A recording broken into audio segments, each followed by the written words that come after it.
Hey YouTube, Lizzie B here. I am at the park, as you can see, and this is kind of going to be another this is going to be another impromptu video because I did not expect to make this video. I did not expect to be at the park, but I had a weird experience at the gym where I just came from, and so I was like, you know what? Let me hurry up and make this video before all of these feelings and thoughts kind of leave my mind. So I'm at the gym. I'm minding my own business. I am on the treadmill, and right, I'm at the cool down period. I think I'm at the cool down point. And the podcast that I was listening to was This American Life. And that is usually just slice of life stories, usually under a specific theme. And the theme of the podcast that I was listening to today, I don't think that they put out this episode today, but the one that I was listening to today was private territory, I think it was called, or private geography or something like that. Once I remember, I'm gonna post it up, but I was listening to that while I was running, and I think the first story was like about Betsy DeVos and the public school system and that kind of thing. And then they did a story from one of their producers, I guess is a former Jehovah's Witness, and he said that he'd gotten a letter or an email from another person that was a former Jehovah's Witness. And so I don't know that he read the letter. I'm sure he didn't read the exact letter out loud, but he did talk a little bit. That was, the show was about this former Jehovah's Witness who wrote in, and what he wrote in was, I guess he's gay, and he was disfellowshipped because it came out. And so he, the gentleman had wrote in talking about how he was still kind of having the feelings of being Jehovah's Witness in terms of like, he held on to the beliefs. And so the producer was talking about how, he found that to be crazy. And so they talked about a conversation, like the producer kind of edited the conversation that they had on the, I guess they met up or whatever and had a conversation, and they were talking about their past experiences and everything. And I just thought it was really, really interesting. Like when I heard the beginnings of the story, I just stopped. I got off my treadmill and I'm just like looking real lost at the gym. And so, I continued to work out and everything, but I was just listening to their story, and it was just really, really fascinating. The man, the gay guy that got disfellowshipped, I forget his name, but he was like 37, and he was still indoctrinated. He was still, although he was not an active Jehovah's Witness, he's living his gay life and just doing whatever he wants to do. He still kind of feels like guilty. He still feels like, Armageddon is coming. I referenced a certain scripture. I don't know that he referenced it in the podcast, but, he was saying that anytime anything goes wrong in the world, he's thinking, oh, it's because it's the end of the system of things. He's using the Jehovah's Witness terminology and everything. So it's a really, really cool episode. If you get a chance, please, download the podcast. It's called Private Territory, I believe. That's that specific episode. But the podcast itself is called This American Life. I haven't listened to them in a long time, but I'm glad that I listened to this one all the way through, because it seemed kind of like a boring episode a little bit. But I got into it near the end, so I'm just spreading the word. And yeah, so let me try to figure this out. Sorry, I'm handheld, so I may be a little shaky today. Another thing that I wanted to talk about a little bit was kind of recapping something from my last video.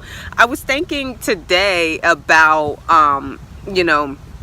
the video that I had made, and I just want to clarify a certain thing, because a lot of times I'll talk about how I didn't want to like hang out with the friends when I was Jehovah's Witness. Like, these weren't people that I would naturally like hang out with in my life if I had a choice. And, you know, I kind of want to also emphasize that I wasn't their cup of tea either. You know what I mean? Like, there are some people that liked me, but there were times where I knew that people didn't want to hang out with me, and they did because they had to. And so it really works both ways. I'm not, you know, going to sit here and act like I was better than anybody in that Kingdom Hall. I was cooler than anybody. If anything, you know, it goes both ways, and it's not personal. It's nothing against anybody. It's just how it is. You know what I mean? So there were times where I would be at the Kingdom Hall, and everybody that knows me in my personal life knows that I am nothing but jokes, like all day. Like, I'm always joking, always clowning around. And so, you know, there are times where my jokes fell really flat, and it's because they just didn't like me, and that is okay. Like, you know, that's just how it was. So I just want to kind of emphasize that and clarify that, because everybody was trapped. In a sense, everybody was trapped and forced to kind of hang out, even though, you know, maybe they would not have naturally done that. So, you know, so I just wanted to throw that out there. Thirdly, what I wanted to make this video about today, this was my full intention. I had every intention of making my next video about school, because the school season has started again. Kids are going back to school, and I wanted to make a video about that because you know, I just think it's important. I'll get into why, but regardless, you know, I didn't intend for it to be at a park with my, you know, being handheld and impromptu type of video. So forgive me if I ramble again on this one. But what I wanted to talk about in this video is my experiences growing up as a Jehovah's Witness kid who went to the Kingdom Halls, and who, you know, believed everything that I was taught and kind of forced to believe, in a sense. But what my experience was going to school, because I don't think that my experience is the most unique experience amongst Jehovah's Witness kids, but, you know, everybody's situation is a little bit different. So I'll talk about my situation a little bit, and I want to end this video with some tips for teachers who may have Jehovah's Witness kids in their classes, because I think y'all need all the help you can get in dealing with Jehovah's Witness kids' parents and navigating the very strict religion. And as someone who grew up in this religion, I can tell you from the viewpoint of a child, it was tough. It was not easy, and the teachers really could have helped a lot more, but they didn't, because they didn't know what to do, and some of them were just kind of productive in terms of ways that they could have helped. So first I'll talk about my experience. I'm not going to say that it was the worst possible ever, but I'm also not going to say it was good. I had you know, a lot of teachers that didn't really understand that to a very large degree I had no control over my own indoctrination. So I mean, if adults can be brainwashed and controlled, manipulated, and indoctrinated, a kid stands no chance. So everything that I was taught from like the age of 2, you know, reading my book of Bible stories and being told, you know, everything bad that I did was because of Satan, and, you know, anything bad that happened to me was because of Satan, and that kind of thing. But, you know, I carried a lot of what I'd learned with me to school, as we all do. And so, of course, I tried to be a good student. I tried to be a good kid. But, you know, there was so much that I can do to shield myself from some of the things that, you know, the kids would kind of throw at us, you know. And then also all of the things that we weren't allowed to do. For example, celebrating holidays. You know, when you're at home, when you're amongst everybody in your family and they're all doing the same thing, you don't really think about these things. You know, we didn't celebrate Christmas. We didn't celebrate Halloween. We didn't think about it. You know what I mean? But it's only when you're around kids and that make you feel like you're missing out, that you feel like you're missing out.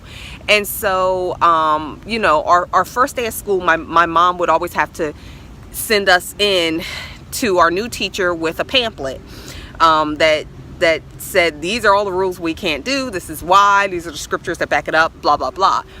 Being that I'm a kid, you know, I think it was the first time I ever remember doing this, I think I was in first grade. I could barely read. Like, I could read, but at a slow pace, and, you know, not like, you know, I wasn't the most sophisticated reader at that point. So she gives me the pamphlet. I'm not going to read the whole thing. I'm just going to give it to the teacher. because that's what I was taught to do. And I remember I gave it to the teacher, and the first thing the teacher did was threw it in the trash.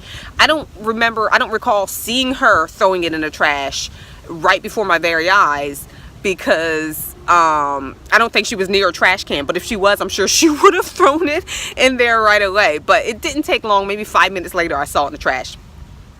And this was not like the private teacher's trash can. This was like the classroom trash can. And the only thing in that trash was the pamphlet that I'd given her. And I remember not being, I think I was a little hurt at that, because it's kind of like, for me or for any kid, I don't know, maybe it is just me, I don't know, but giving anything to a teacher made you feel kind of special, like, you know, I have to give you this. and I'm first grade, I'm like 6 years old, so I give her this pamphlet, she throws it in the trash, and I'm feeling like, wow, she just threw, you know, something that I gave her in the trash. I'm sure she didn't read it, you know, and, you know, I was a little hurt, but I just remember being confused and just being like, that's a mean thing to do, just thinking that's a mean thing to do. And from there, my persecution complex started. You know, like anything mean that a teacher would do that had anything to do with the religion that I was born into, you know, I took it as Satan, you know, or persecution, or that person's mean because they're a bad person, you know what I mean? And of course, you know, there was a better way for that teacher to handle that, absolutely. And she's old enough to know that. I think that teacher was in her 50s or 60s. But at the same time, it's like anything that teachers do that, and kids too, that kind of enforces, you know, the religion, or anything that teachers do that's mean or not helpful or just wrong, I guess, kind of enforces the persecution complex that is kind of taught to us when it comes to the religion. So that was my first thing that I remember. From there, it was just always the holiday stuff. As we all know, kids are not the nicest, most sensitive people on the planet when it comes to how to treat others. And so, you know, to an extent, I was picked on as much as any other kid. And, you know, I felt it. But when the holidays rolled around, you know, not to say that they were even worse. I know some Jehovah's Witness kids, they might say that their experience was really bad. Like the kids would really, really pile it on when it came to teasing them about not celebrating holidays. I did not have that experience, but I do remember feeling really, really left out by the teachers because, you know, my mom and parents in general, as far as, you know, Jehovah's Witness religion, they would just say, don't allow them to partake in activities that have to do with these holidays. And the teachers did just that.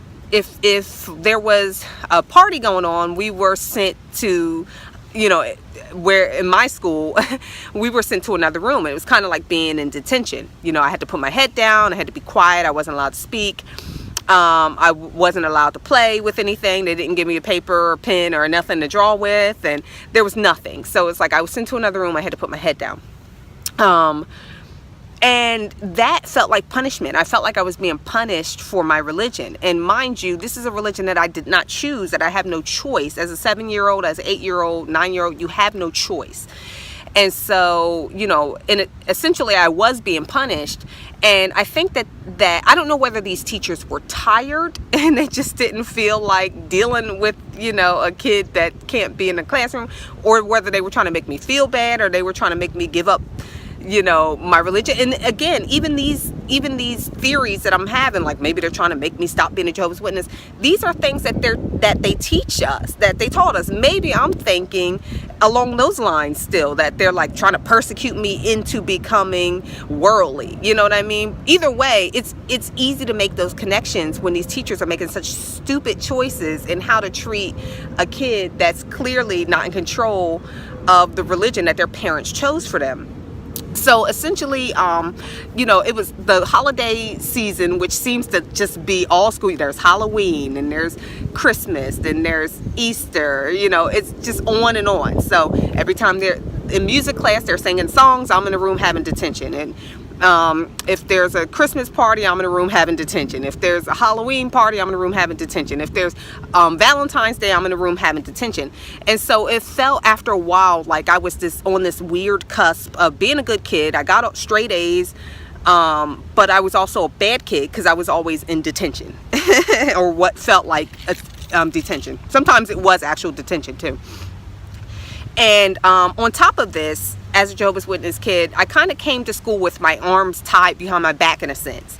And what I mean by that is that if I was bullied, if I was teased, if I was pushed, I was not allowed to retaliate for fear that I was being bad, I was going to get in trouble. You know, we're not supposed to be violent. We're supposed to just take whatever persecution this world throws at us as Jesus did. So I'm trying to emulate Jesus in school. And that's, you know, that's not giving your kids the tools to be able to navigate, you know, the playground or any kind of school system, because kids do need to learn how to defend themselves. They need to learn how to take care of themselves when a grown-up is not around, and they need to learn how to take care of themselves amongst other kids. You know what I mean? Sometimes you gotta implement that street justice, and unfortunately I never had the chance to do it, and that's one of the things I still kind of regret today, because I feel like I would have been a really great fighter, but I never really got that chance. Fortunately I wasn't like really pushed around or beat up or anything.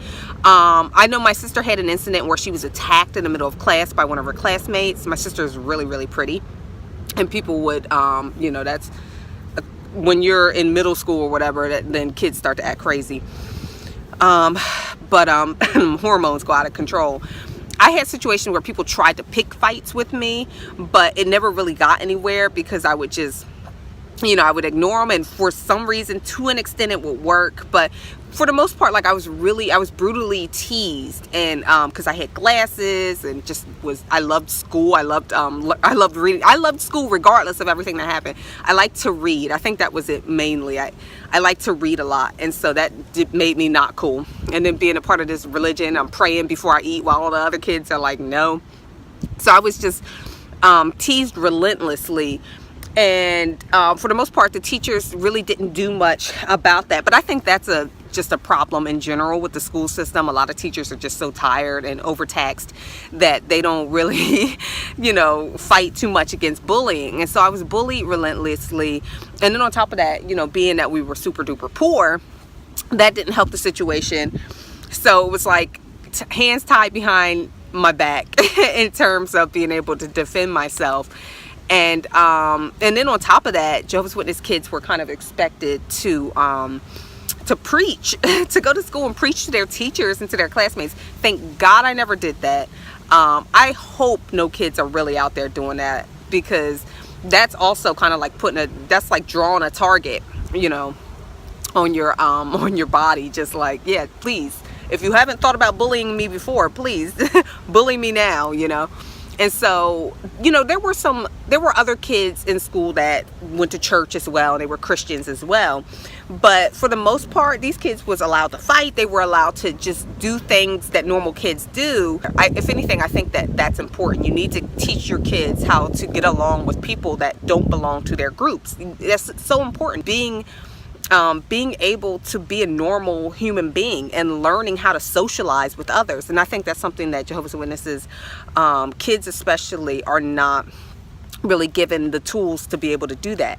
So with all of these things stacked against me, it was just really hard to kind of just be a normal kid and have a normal school experience. Mine just felt extra bad. And then it was just the added feelings of depression that came with being part of a doomsday cult, you know, which is not something that other kids have that experience. And I guess that's one thing that I do want to say about the other religious groups that came to our school, because there were other Christian kids, and, you know, they didn't have that doomsday mentality. They were positive. They enjoyed themselves. If somebody teased them, they, you know, they took it a little bit better.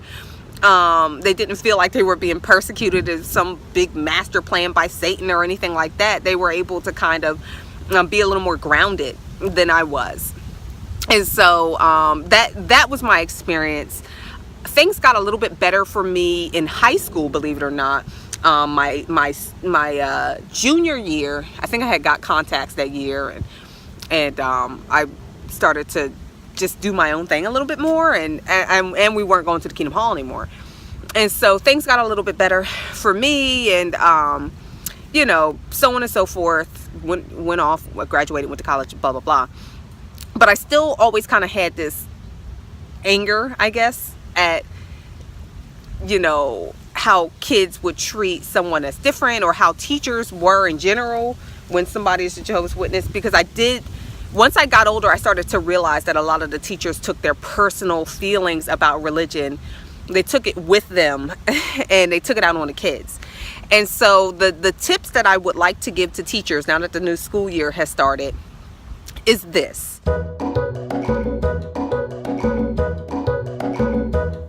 Teachers, for the love of God, understand that the child that is a Jehovah's Witness that is in your class did not choose their religion. This religion was chosen for them. They are likely brainwashed. They are likely indoctrinated. Their parents are likely indoctrinated and brainwashed as well. So keep that in mind. And with that, make all of your decisions accordingly. Try not to be personal about it. Don't take the religion personal, because I feel like there's so many teachers that, there's Jehovah's Witnesses knocking at their doors on the weekend. They're trying to sleep in. They're tired. These are the annoying people that, belong to a cult and whatever.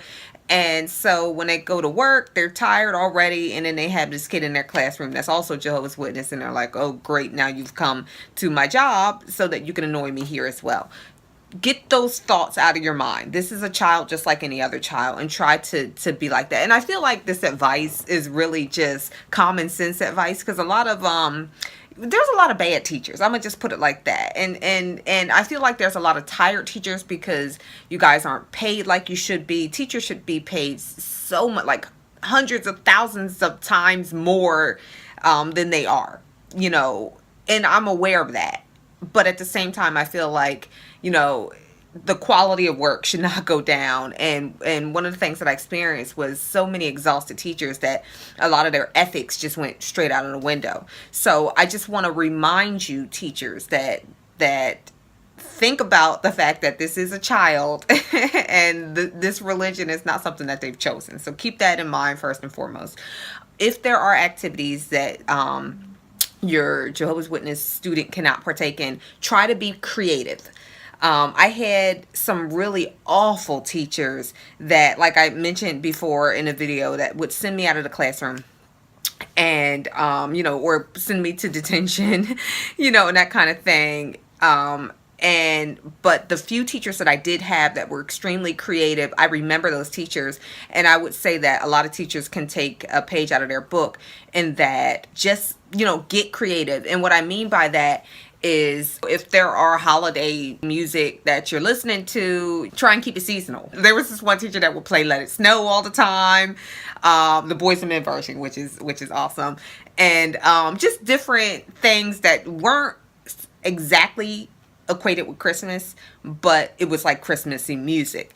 And so that was kind of the loophole that she had. Like, she was very specific about it. I guess she must have had a bunch of Jehovah's Witness students before. And I think nowadays, also being that there are so many kids who are not Christians, it's probably a little bit easier to do that now. And I think also, society has become a little more sensitive to other religions.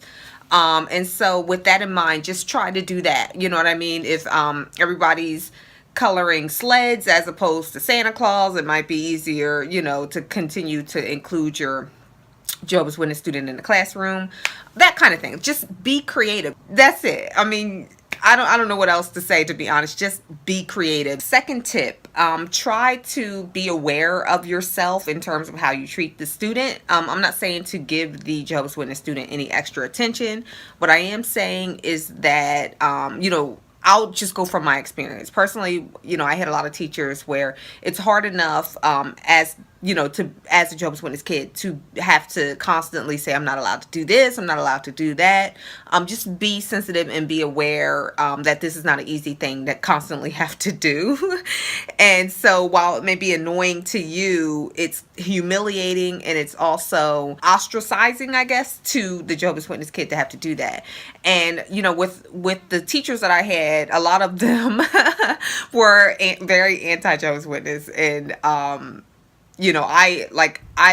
I get it. I'm not a fan of the religion. Clearly, I'm making these videos, but at the same time, you do have to understand that this is a child, and if you can put your best foot forward in dealing with them and in being sensitive to them, they stand a chance of possibly leaving this destructive cult or remembering you, and it will be easier for them to wake up from whatever indoctrination they have in them, because it was so easy for me to think that everybody in the world was bad. It was too easy, because I was constantly in detention. I was constantly being yelled at by teachers over stuff that wasn't my fault. Like, I remember saying, I'm sorry, I can't be here for to watch this Christmas movie or whatever, and the teacher's like, oh, you're always causing trouble, blah blah blah. Like, I had to deal with that. And so of course it was easy for me to think that this teacher was demonic or something,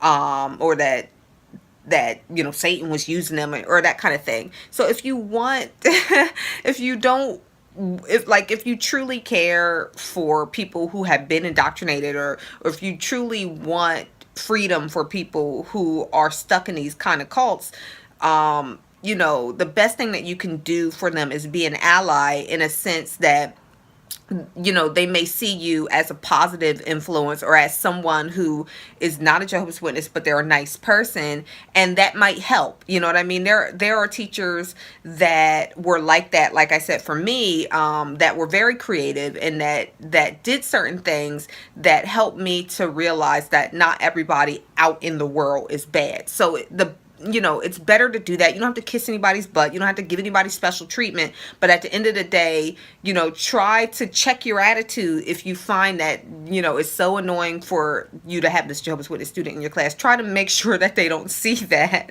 because, it's, in a sense, it kind of sticks in their brain a little bit. And, you want to have as many positive influences for this kid. If you care about, people that are stuck in cults and that kind of thing. Like, if you really want to make a difference in the world in some way or other, you do want to give a positive example, so that in the future it would be easier for them to recognize that not everybody that's outside of the cult is in Satan's system, as Jehovah's Witnesses would like kids to believe, as well as the adults. So that's what I mean. Like, you want to be a safe space. Perhaps there is a person that they can confide in about their beliefs. Perhaps there's a way for you to give them information or something. They're not going to come to you if you are like, nasty McNasty pants all the time, and just angry and irritated, and then it feels like you're persecuting them in a sense because of their religion. So don't be that teacher, don't be that person, especially if you consider yourself a Christian or whatever religion you consider yourself, and you want them to understand that their religion is wrong. The worst thing you can do is prove Jehovah's Witnesses right, that people that belong to other religions aren't, people that belong to other Christian groups aren't Christianly. You know what I mean? They're not imitating Christ. So that's the worst thing you can do. There were so many teachers that wanted me to go to their church, but they were so nasty and they were so rude. And I thought to myself, like, I'll stick with the Kingdom Hall any day over going, you know what I mean? Not to say that these teachers openly invited me, but they would, mention our religion and how backward and wrong it is. But at the same time, they would, or they would talk about their churches a lot and how awesome it is or whatever. And it could have been really great. It could have been the best church in the world, but their attitudes weren't reflecting that. So, that's what I'm saying. It's just, if you want to be a good example, be a good example. Third tip, definitely try to be aware of bullies. Jehovah's Witness kids tend to stick out like sore thumbs, and sticking out as a child in school is not exactly a good thing. And so be aware that if you have a Jehovah's Witness kid, and I think as adults, hopefully you have enough life experience to be able to tell if a child it may be targeted or not. You know what I mean? Or what kind of personality they have, especially teachers. You guys are around kids all the time, so just be aware that likely your Jehovah's Witness kid is going to be bullied. Try to do whatever, I'm sure teachers get training in this, so apply it. Like, I hope teachers get training in this. If you have a student that is a Jehovah's Witness know that likely their hands are tied behind their backs and that they can't exactly defend themselves because they're taught that they're, being persecuted because of their religion is normal, and they're trying to imitate Jesus and that kind of thing, and that's not going to work. So there's but so much you can do. I'm sure you can't be around the kid every second of the school day, but if you can make sure that you're teaching tolerance in your classroom, and you're also utilizing whatever training they give you in terms of bullying, try to do that. That's pretty much it. Don't bully your kids either. I mean, I had teachers that bullied us as well, but but I feel like that, again, that's one of those things where you shouldn't have to tell a teacher to do that. But if you are doing that, maybe you should quit being a teacher. And lastly, I will say that, in dealing with your Jehovah's Witness students' parents, please keep in mind that their parents are in a doomsday cult. They are likely indoctrinated. They're likely brainwashed. And in these cases, you are dealing with someone who may see you as an outsider and therefore bad. You know what I mean? And so it's hard to do that if somebody is respectful and considerate and to, a large degree, just very understanding. So try to be those things. And I'm not saying kiss anybody's butt or give any special treatment. But what I am saying is that, yes, the parent is kind of, making a bad decision, but it's unfortunate, but that person is being manipulated. And you need to understand that so that you can kind of sympathize with them to a degree. In our case, there were a few teachers that were very, very nice. And even though they did not agree whatsoever with the religion, they managed to do things to make us as kids not be trapped inside our brains so much so that we're thinking everybody's demonic and everybody's bad. They were kind and they were considerate, and they put my mother at ease. And in so doing, it was kind of like, these are people that are constant reminders that the Watchtower is wrong, that everybody out in the world is not bad and evil and out to get you. So keep this in mind. This may be instrumental in somebody's waking up. The fact that you've been considerate and respectful and kind. Again, I'm not saying give special treatment. I'm not saying kiss anybody's butt, but I am saying just try to understand that you're already looking like the bad guy, even if you don't do anything wrong. So, working within that mindset. If you can kind of position yourself as an ally, this person may remember you, and it may be helpful towards them in kind of combating, what the Watchtower organization is telling them, which is that worldly people are just mean and just backward and just wrong. You know what I mean?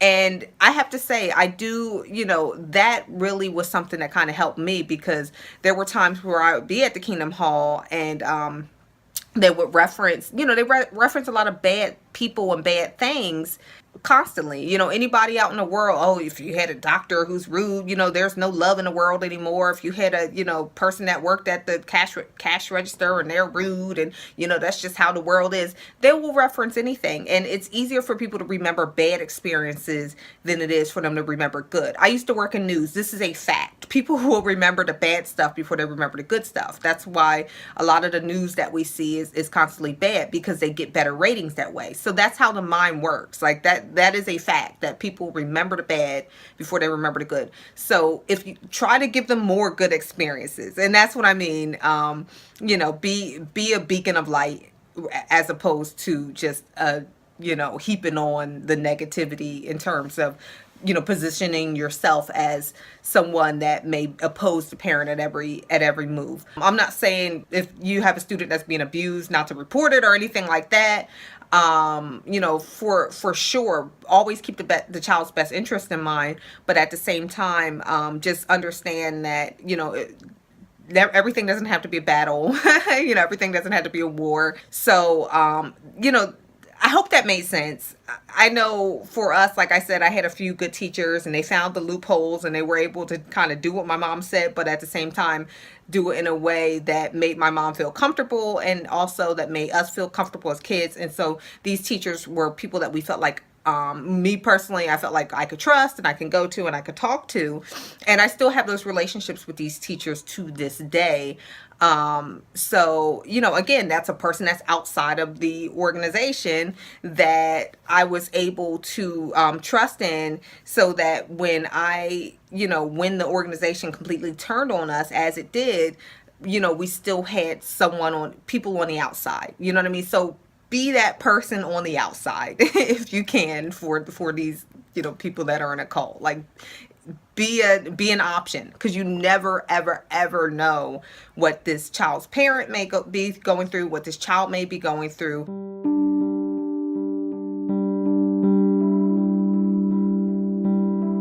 And you know, if they're on the verge of being disfellowshipped, whatever the case may be, you want to be a safe space. And so, you know, I feel like I've talked about this enough. So I hope either you got it or you don't. And if you don't get it, maybe send me a question in the comment section or whatever. So that's all I really have to say. Thank you so much for watching this video. I'm so curious about you guys' experiences growing up as Jehovah's Witnesses. I'm curious about school teachers who've had Jehovah's Witness students in their classroom. You know, I'd love to hear about it. And you know, so thanks for watching. Comment below. Don't forget to subscribe and have a great day. Bye.